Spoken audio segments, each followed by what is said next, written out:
یا نبی یا نبی یا نبی یا نبی الحمدللہ رب العالمین والصلاة والسلام علی رسولہ الکریم ان اللہ و ملائکتہ یصلون علی النبی یا ایھا الذین آمنوا صلوا علیہ وسلموا تسلیما الصلاۃ والسلام علیکہ یا سیدی یا رسول اللہ الصلاۃ والسلام علیکہ یا سیدی یا حبیب اللہ۔ حضور نبی اکرم صلی اللہ علیہ وآلہ وسلم نے فرمایا، اللہ تعالیٰ کو دو قطروں اور دو نشانوں سے زیادہ کوئی چیز پسند نہیں، اللہ تعالیٰ کے خوف سے بہنے والے آنسوؤں کا قطرہ اور اللہ تعالیٰ کی راہ میں بہائے جانے والے خون کا قطرہ۔ رسول اللہ صلی اللہ علیہ وآلہ وسلم نے فرمایا، وہ غیظ و غضب کا گھونٹ جسے انسان نے پیا ہو یا مصیبت پر صبر کر کے گھونٹ کو پیا ہو، ان سے بڑھ کر کوئی گھونٹ اللہ تعالیٰ کو زیادہ پسند نہیں ہے۔ اللہ تعالیٰ کی خشیت میں نکلے ہوئے آنسوں کے قطرے یا اللہ تعالیٰ کے راستے میں بہائے گئے خون کے قطرے سے بڑھ کر کوئی قطرہ اللہ تعالیٰ کو پسند نہیں ہے۔ رسول اللہ صلی اللہ علیہ وآلہ وسلم نے فرمایا، جس مسلمان کی آنکھ سے مکھی کے سر کے برابر خوف خدا بندی کی وجہ سے آنسو بہہ کر اس کے چہرے پر آ گریں گے تو اللہ تعالیٰ اس پر دوزخ کی آگ حرام فرما دیں گے۔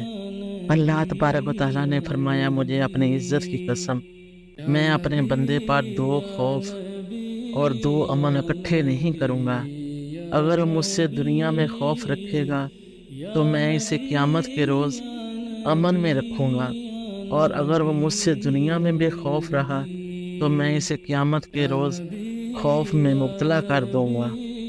رسول اللہ صلی اللہ علیہ وآلہ وسلم نے فرمایا، تین افراد کی آنکھیں دوزخ نہیں دیکھیں گی۔ ایک آنکھ وہ ہے جس نے اللہ کی راہ میں پہرا دیا، دوسری وہ آنکھ جو اللہ کی خشیت سے روئی، اور تیسری وہ آنکھ جو اللہ تعالیٰ کی حرام کردہ چیزوں کو دیکھنے سے باز رہی۔ ایک روایت میں حضرت ابو ہریرہ رضی اللہ تعالیٰ عنہ بیان کرتے ہیں کہ رسول اللہ صلی اللہ علیہ وآلہ وسلم نے فرمایا، اس آنکھ کے علاوہ ہر آنکھ قیامت کے دن رو رہی ہوگی جو اللہ تعالیٰ کی حرام کردہ چیزوں کو دیکھنے سے جھکی رہی، اور دوسری وہ آنکھ جو اللہ کی راہ میں جہاد کرتے ہوئے بیدار رہی، اور تیسری وہ آنکھ جس سے اللہ تعالیٰ کے خوف کی وجہ سے مکھی کے سر کے برابر آنسو بہہ نکلے۔ ایک روایت میں حضرت زید بن ارقم رضی اللہ تعالیٰ عنہ نے بیان کیا کہ ایک آدمی نے عرض کیا، یا رسول اللہ صلی اللہ علیہ وآلہ وسلم، کس چیز کے ذریعے میں دوزخ سے بچ سکتا ہوں؟ آپ صلی اللہ علیہ وآلہ وسلم نے فرمایا، اپنی آنکھوں کے آنسوؤں کے ذریعے، کیونکہ جو آنکھ اللہ تعالیٰ کے خوف سے رو پڑی اسے کبھی دوزخ کی آگ نہیں چھوئے گی۔ حضرت انس رضی اللہ تعالیٰ عنہ سے روایت ہے، حضور نبی اکرم صلی اللہ علیہ وآلہ وسلم نے فرمایا، جس نے اللہ تعالیٰ کو یاد کیا اور اس کے خوف سے اس کی آنکھیں اس قدر اشک بار ہوئیں کہ زمین تک اس کے آنسو پہنچ گئے، تو اللہ تعالیٰ اسے قیامت کے دن عذاب نہیں دے گا۔ حضرت ہیثم بن مالک رضی اللہ تعالیٰ عنہ سے روایت ہے کہ رسول اللہ صلی اللہ علیہ وآلہ وسلم نے لوگوں سے خطاب فرمایا تو خطاب کے دوران آپ صلی اللہ علیہ وآلہ وسلم کے سامنے بیٹھا ہوا ایک شخص رو پڑا۔ اس پر حضور نبی اکرم صلی اللہ علیہ وآلہ وسلم نے فرمایا، اگر آج تمہارے درمیان وہ تمام مومن موجود ہوتے جن کے گناہ پہاڑوں کے برابر ہیں تو انہیں اس ایک شخص کے رونے کی وجہ سے بخش دیا جاتا،